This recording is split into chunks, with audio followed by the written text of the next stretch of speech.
My name is Mike Martin, and I was raised in Anna, Ohio. Alcohol, drugs, that kind of thing, it wasn't something that we had in the home.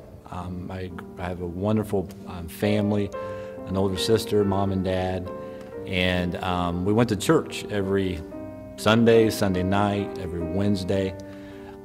And I understood the message of the gospel, but I always looked at it as being a hindrance to what I wanted to do rather than something I should receive. In that community, a lot of my friends that I ran around with, parents drank, and that's why I first started to experiment with alcohol, was at their homes and stealing it. And so by the time I was in junior high, I got access to alcohol pretty much daily, and it progressed all the way through my high school, junior high and high school years. Got in a lot of trouble during high school because of alcohol and that lifestyle. Barely made it through school. If I did pass my class, it was because I cheated. I got kicked off the basketball team because of drinking. So it became my obsession. By the time I was in high school, my parents, I lost complete control. And that's where things really started to unravel very quickly.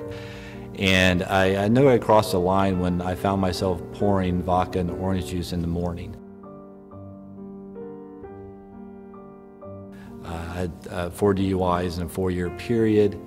I had court costs, fines, and jail time. I totaled 3 vehicles, each time almost killing myself and other people as well.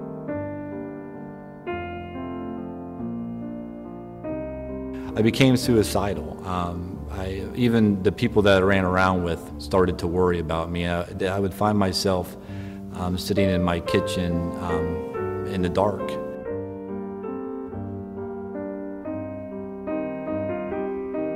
And I can remember just a darkness across from me, taunting me and mocking me. And I had a pistol that I would keep up on top of my refrigerator, and I would hold it to my head, and I would decide whether or not I was going to pull the trigger.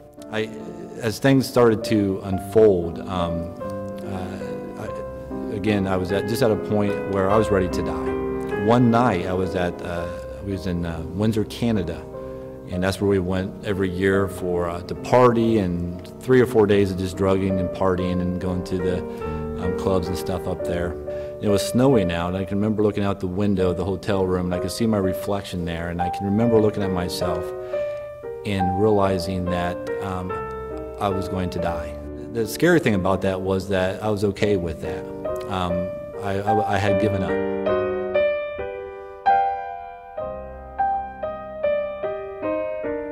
All hope was gone. And I woke up that next morning, and I drove back to Ohio basically to die. I remember getting to the car and saying, I need to go home, I need to get a few drinks, I need to get this out of my head. And God's overwhelming grace has continued to pierce my heart as I was driving down the road. And finally, I just heard God's gentle spirit say to me, Mike, what are you doing? Why don't you just turn yourself over to me? And at that point, I could no longer fight with God. And I remember pulling over and crying out to God, if you can forgive me, and if you can take this from me, I'll surrender everything to you. So it was just like a white sheet, and just a complete forgiveness and a healing in my life. I came to realize that how can I fight such a wonderful love, that He loves me no matter what, and that it's simple, it's pure, and just knowing that God loves you no matter what, that is victory, that is hope.